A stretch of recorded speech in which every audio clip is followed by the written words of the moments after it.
BRS party అధ్యక్ష ఈ సభ అంతిమంగా పాండవులే గెలుస్తారు, న్యాయమే గెలుస్తుంది, పాండవులే గెలుస్తారు, న్యాయమే గెలుస్తుంది, ధర్మమే నిలబెట్టది. మీరేదో ఇలా మందబలం ఉందనో అధికారం ఉందనో అహంకారంతో చేస్తున్నారు. ప్రజలు అన్ని విషయాలు గమనిస్తున్నారు. తప్పకుండా మీకు తగిన గుణపాఠం చెప్పే రోజు ఉంటది, జాగ్రత్త.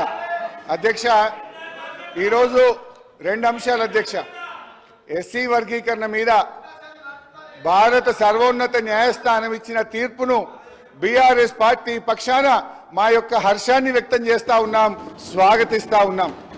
అధ్యక్ష ఈ యొక్క వర్గీకరణ మీద మా ప్రభుత్వం ఏర్పడిన వెంటనే సభానాయకుడిగా కేసీఆర్ గారు 29 నవంబర్ 2014లో ఈ ఎస్సీ వర్గీకరణ వెంటనే చేయాలని ఆనాడు మా సభానాయకుడిగా కేసీఆర్ గారు ఈ సభలో తీర్మానాన్ని ప్రవేశపెట్టి కేంద్ర ప్రభుత్వానికి ఏకగ్రీవంగా ఈ వర్గీకరణ చేపట్టాలని చెప్పిన పార్టీ మా బీఆర్ఎస్ పార్టీ.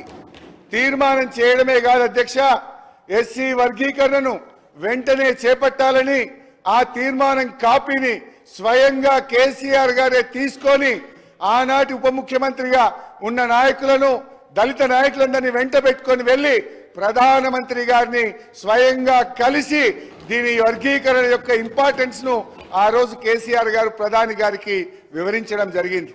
ప్రధానమంత్రి గారు ఆ రోజు కూడా చాలా స్పష్టంగా ఇది న్యాయమైన డిమాండ్ అని, దీన్ని తప్పకుండా పరిష్కరిస్తామని ప్రధానమంత్రి గారు కూడా ఆ రోజు సానుకూలంగా స్పందించారు అధ్యక్ష.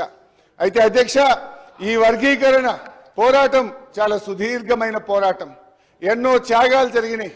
ఎంతో మంది వర్గీకరణ కోసం గతంలో ప్రాణాలు అర్పించిన సంగతి కూడా మనకు తెలుసు. ఇదే గాంధీ భవన్ దగ్గర పెట్రోల్ పోసుకొని ఆ రోజు కొంతమంది మాదిగలు ఆత్మాహుతికి పాల్పడితే అప్పటి ప్రభుత్వం కనీసం వాళ్ళని పట్టించుకున్న పాపాన కూడా పోలేదు. కానీ ఆ మాదిగలకు కేసీఆర్ గారు మా ప్రభుత్వం వచ్చిన వెంటనే వారందరికీ ఎక్స్గ్రేషియా ఇచ్చి ఆ కుటుంబాలను ఆదుకున్న పార్టీ బీఆర్ఎస్ పార్టీ, మా నాయకుడు కేసీఆర్ గారు అధ్యక్ష. ఆ రోజు కాంగ్రెస్ పార్టీ ద్రోహం చేసిందని, కాంగ్రెస్ పార్టీ వర్గీకరణ చేయడం లేదని మందకృష్ణ మాదిగ గారి నేతృత్వంలో గాంధీ భవన్ దగ్గర ఆ రోజు పెద్ద ఎత్తున మాదిగలు గాంధీ భవన్ ముట్టడికి వచ్చి పోరాటం చేసిన విషయాన్ని కూడా గుర్తు తెచ్చుకోవాలి. ఆ రోజు అమరులైన కుటుంబాలను కేసీఆర్ గారి ప్రభుత్వం ఆ కుటుంబాలను ఆదుకున్నది తప్ప గతంలో ఉన్న కాంగ్రెస్ ప్రభుత్వం ఆ పాపం అమరులైనటువంటి మాదిగ నేతలను పట్టించుకోకుండా వారికి అన్యాయం చేసినటువంటి పార్టీ కాంగ్రెస్ పార్టీ. బట్ ఏది ఏమైనా ఈ సందర్భం చాలా సంతోషమైనటువంటి సందర్భం. దశాబ్దాల కళ నెరవేరినటువంటి రోజు.